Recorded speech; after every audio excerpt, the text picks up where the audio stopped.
Nem toda traição é uma infidelidade e nem toda infidelidade é uma traição. Quer entender melhor? Segue meu raciocínio. Ontem eu estava assistindo a um vídeo de um canal de duas grandes amigas. O canal chama-se Elas em Nós e trata da vida de grandes mulheres da história. A temporada agora é sobre Frida Kahlo. E o episódio específico de ontem foi sobre os amores de Frida Kahlo. E claro, não podia deixar de aparecer a história dela, o casamento dela com Diego Rivera. E neste casamento, nesta história que surgiu o mote para este comentário que eu fiz no início do vídeo. O que me chamou a atenção ontem, enquanto eu assistia, que as meninas falavam muito sobre contrato, infidelidade, traição. E aí eu fiquei pensando, boa, por que não complementar? Né? Para saber mais sobre isso, assistam ao vídeo no canal delas, Elas em Nós. Bem, o que acontece? Elas estavam comentando então que o grande amor da vida de Frida Kahlo, todos sabem, foi Diego Rivera. E o grande amor dele também foi a Frida Kahlo. Só que este relacionamento foi permeado por uma série de infidelidades durante todo o tempo de existência.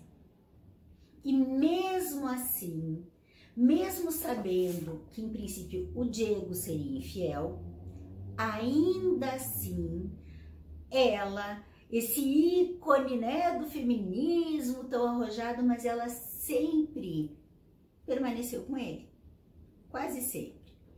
O que acontece? Aí entra o conceito de contrato.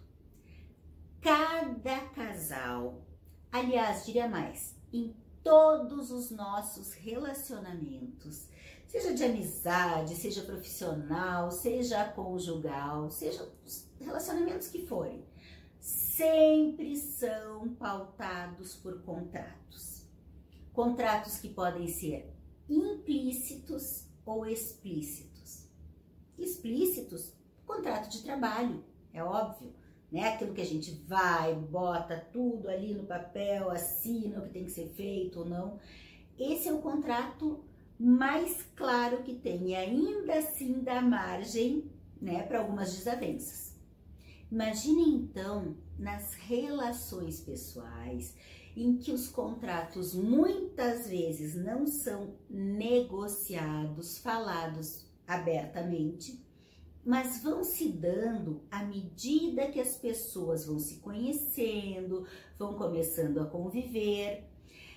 E principalmente no início das relações, agora eu vou mais para as relações conjugais, relações afetivas, aliás, é aí que no início destes relacionamentos o contrato vai sendo formado. A partir da forma como a gente age, como a gente se posiciona, o que a gente concorda ou não concorda, aceita ou não aceita na relação.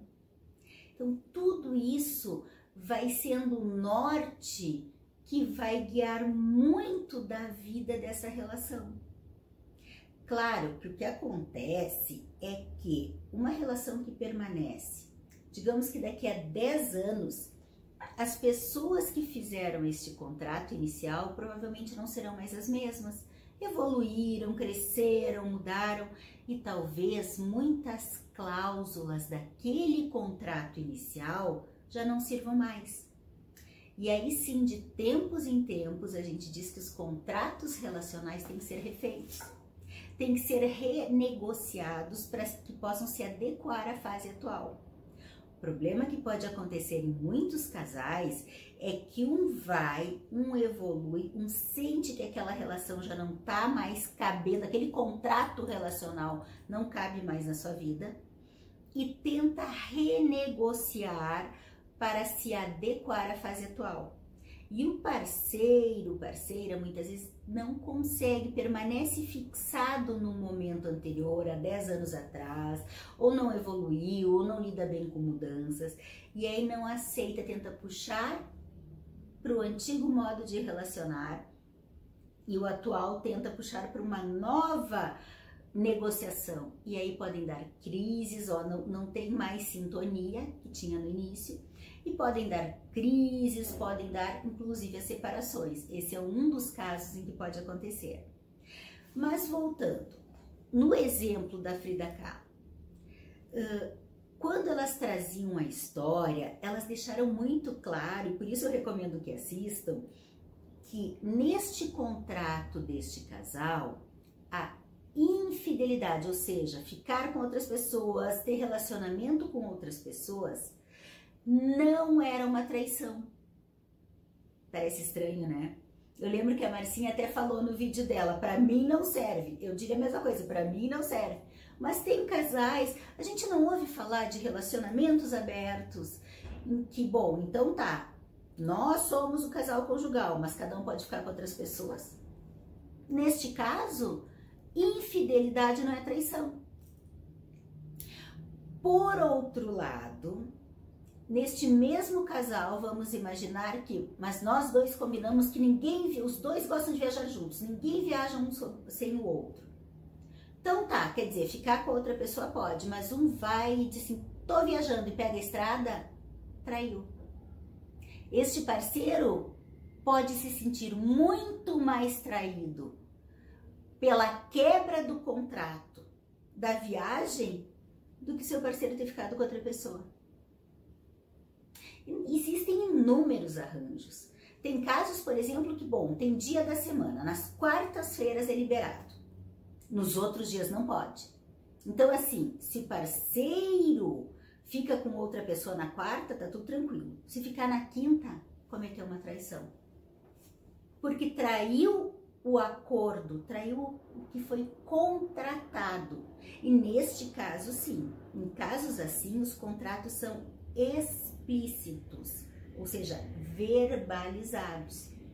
É diferente dos contratos que são implícitos, que são aquilo que eu falei antes, de como a gente vai se posicionando no dia a dia ao longo dos relacionamentos. Então, assim, a gente pode, numa história de uma personagem famosa, aprender muito, enxergar na forma que se relacionam vários conceitos relacionais, como esses. O quanto me chamou a atenção enquanto elas falavam e o quão bem elas expunham a importância e o peso que cada contrato tem.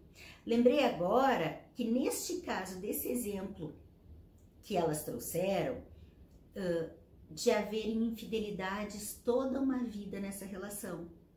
Mas houve um momento em que Diego Rivera traiu, sim, a Frida Kahlo com alguém da família dela, que eu não vou falar tudo para que assistam melhor contado no Elas e Nós. Mas enfim, naquele momento ele ultrapassou barreiras.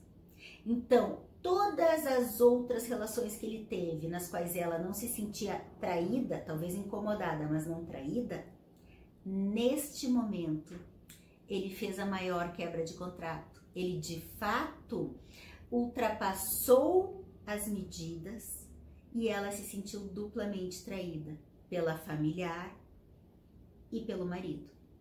E aí muita coisa mudou na vida deles, inclusive ela também começou a ter outros relacionamentos. E me chamou a atenção quando elas citaram no vídeo, olha só, mas ela podia ter relacionamento com outras mulheres. Ele concordava, ele não se sentia traído, não era quebra de contrato. Mas se ela tivesse relacionamento com outros homens, aí ele tinha crises de ciúme.